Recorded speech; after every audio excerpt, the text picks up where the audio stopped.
আজমির শরীফে হাত, মোদীকে অবৈধ ক্ষতিকর কার্যকলাপ বন্ধের আহ্বান।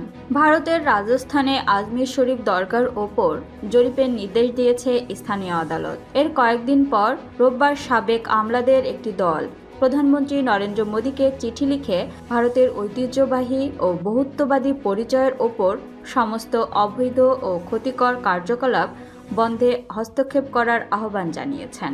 আমলাদের এই দলে রয়েছেন দিল্লির সাবেক লেফটেন্যান্ট গভর্নর নাজিব জং, যুক্তরাজ্যে ভারতের সাবেক হাই কমিশনার শিব মুখার্জি, সাবেক নির্বাচন কমিশনার এস.ওয়াই কুরাইশি, সেনাবাহিনীর অবসরপ্রাপ্ত vice chief lieutenant general Jamir Uddin Shah এবং রিজার্ভ ব্যাংকের সাবেক ডেপুটি গভর্নর রবিবীরা গুপ্ত।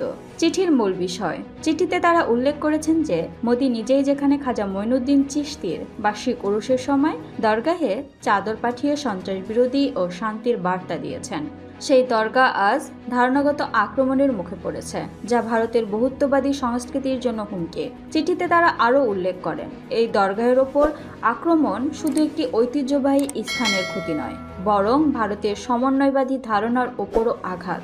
আদালতের নির্দেশ। গত ২৭ নভেম্বর আজমিরের একটি দেওয়ানি আদালত দরগা কমিটি, সংখ্যালঘু বিষয়ক মন্ত্রণালয় এবং প্রত্নতাত্ত্বিক জরিপ বিভাগের কাছে নোটিশ পাঠায়।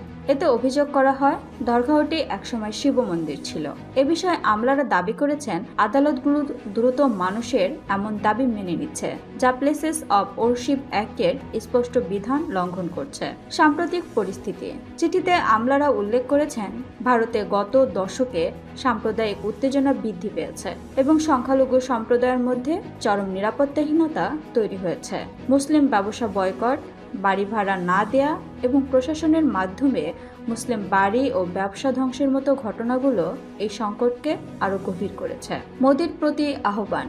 আমলারা প্রধানমন্ত্রীর প্রতি একটি আন্তঃধর্মীয় বৈঠক ডাকার আহ্বান জানিয়েছেন, যেখানে তিনি ভারতের বহুত্ববাদী ঐতিহ্যের প্রতি দৃঢ় প্রতিশ্রুতি পুনর্ব্যক্ত করবেন। তারা বলেছেন সময় দ্রুত ফুরিয়ে আসছে, সবার মধ্যে বিশেষত সংখ্যালঘু সম্প্রদায়ের মধ্যে আস্থা ফিরিয়ে আনার জন্য আমরা আপনাকে অনুরোধ জানাই। চিঠির শেষে তারা প্রধানমন্ত্রী নরেন্দ্র মোদীকে অনুরোধ করেছেন যাতে সংবিধান এবং আইনের প্রতি দায়িত্ব পালন নিশ্চিত করতে রাজ্য সরকার এবং প্রশাসনকে বাধ্য করা হয়।